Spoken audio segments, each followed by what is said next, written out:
As an educator and a parent, I was intrigued when I came across this concept of worldschooling. I watched some of my favourite family travel bloggers travelling the world promoting this type of education. All the while I continued to endure my daily commute to work and continued to live by the constraints of my timetabled schedule. But I really felt quite torn because as a world traveller, I was really envious of this lifestyle and I thought it sounds so exciting. But as an educator, I questioned its viability. So I decided to look into this concept a little bit more. And in this video today, I'm going to share with you what I learned. So let's start off by answering the question, what is worldschooling? The term worldschooling was coined by Boston-born writer Elie Gerzon. And he said that worldschooling is essentially a more descriptive and positive version of unschooling that can apply to anyone, even those beyond school age. He says that worldschooling is when the whole world is your school, instead of school being your whole world. Elie Gerzon has unschooled through college, mainly by learning from his international travels, but the term does not require you necessarily to travel the world, just as unschooling doesn't forbid making use of school resources.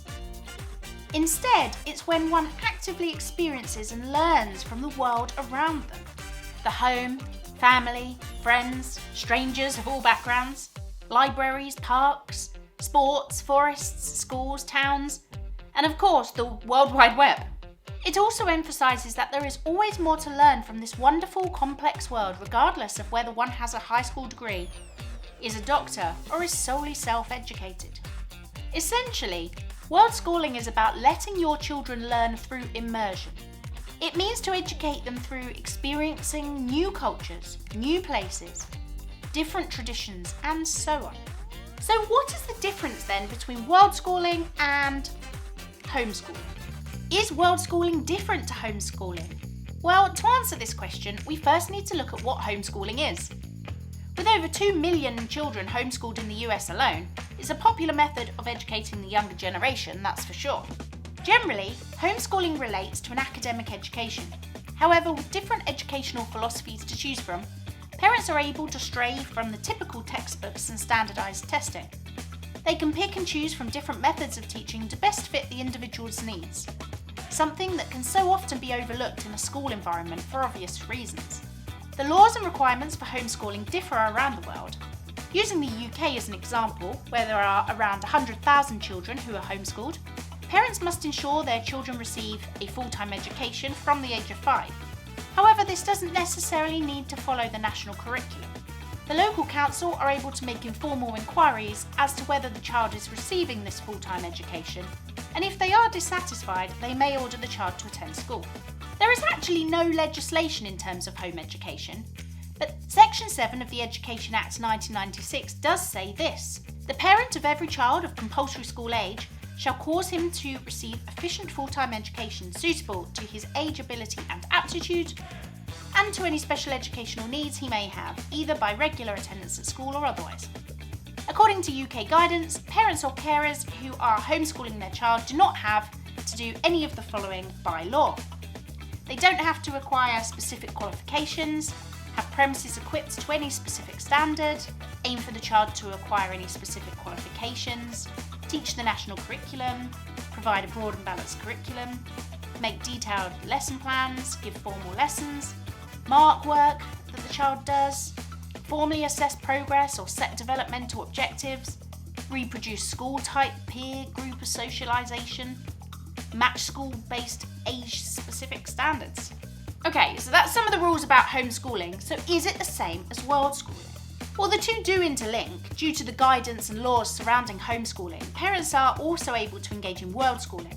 So if there were no provisions for homeschooling, then worldschooling probably wouldn't exist. But I suppose the key difference here is that worldschooling is all about embracing the world and using that to learn, whether you are travelling full-time or not. So who invented this concept of worldschooling? Well, as I mentioned, it was invented by Elie Gerzon. However, it actually builds on an earlier concept proposed by an author and educator named John Holt. This is known as unschooling. It's described as an abandonment of any kind of curriculum, letting children simply learn through their curiosities as they go throughout life.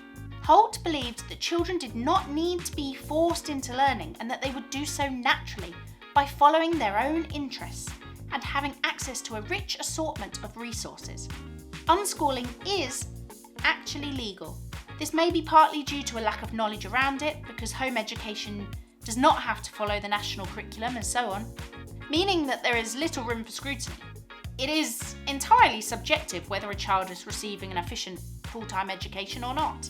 And with no laws around testing and set hours, for example, there's really nothing stopping parents from unschooling their children if they have the means to do so. So essentially, worldschooling is a blend of homeschooling and unschooling. So we understand, I hope now, what worldschooling is, but why has it become so popular in recent years? Worldschooling has really been growing in popularity for a variety of reasons. A lot of the reason for the rise in popularity can be attributed to social media and blogging. As with anything, if we see someone else doing it, we naturally become curious, right?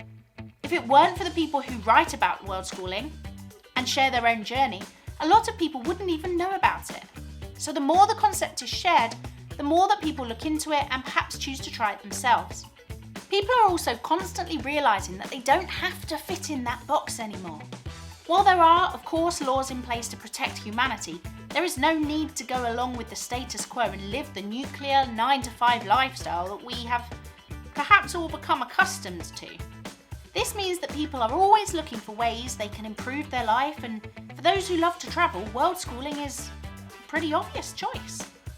And of course, there is an increased desire to have experiential travel experiences. More and more people are looking for a deeper travel experience where cultural tourism and educational tourism are at the forefront. Parents who have been confined to travelling only during the school holidays, when prices skyrocket, those with younger children who don't want to enter into this system are increasingly opting for a worldschooling experience that provides them with the opportunity to travel long term and obtain all of the educational benefits that comes with that. So is there a worldschooling curriculum then? Well, the answer to that will be no. There is no official set worldschooling curriculum. If you're considering this way of life and you do want to be more rigid and structured with your child's education, there are ways to do it. Companies such as Time for Learning offer lesson plans and curricula that you can use to create a style of learning that works for you and your child. But exactly how does it work? Well, essentially there are no rules. Worldschooling will look different for everyone. Some families may lean more towards a traditional education while travelling, setting time aside for structured lessons in certain subject areas. Other families may go for an unschooling approach. No plan, no structure, no goals, no targets, just fun experiences that pique their children's curiosity. And one of the biggest questions that many people are asking, can I use worldschooling as a way to travel full-time with my family? Well, yes.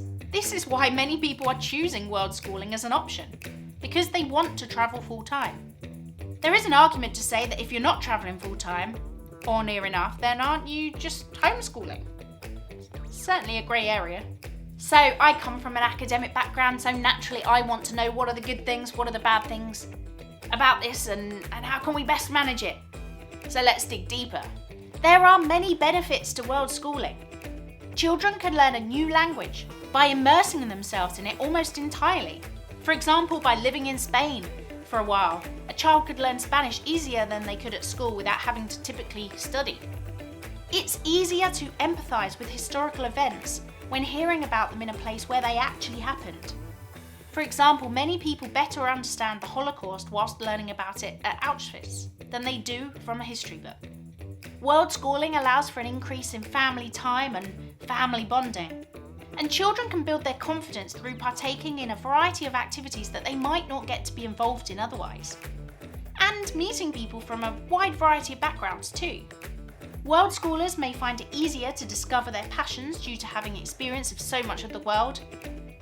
And you can make many different connections by being in new places so often. But it's not perfect. What are the disadvantages? There are also plenty of disadvantages to worldschooling.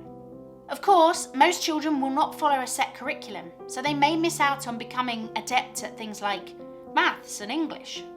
It can obviously be very expensive to travel the world, and having to pay to access museums, archaeological sites, theatre shows and so on in order to immerse your child in these things can cost you money. You may miss your family and friends back home. Also, there's little chance to make deep or lasting connections if you're constantly moving around. Though, with the ease of international contact now, you can stay in touch with people a lot more easily than you could in the past. Without formal qualifications, your child may struggle to access university education or certain careers, and travelling is obviously expensive, which is why this lifestyle isn't always the most accessible. And if working remotely isn't an option, you may need to save quite a lot of money. Are you a world schooler? Are you thinking about world schooling? Let me know, because I'm really interested to hear a bit more about world schooling experiences and how it pans out for you. And whilst we are on the subject of education, this video is the perfect one for you to watch next.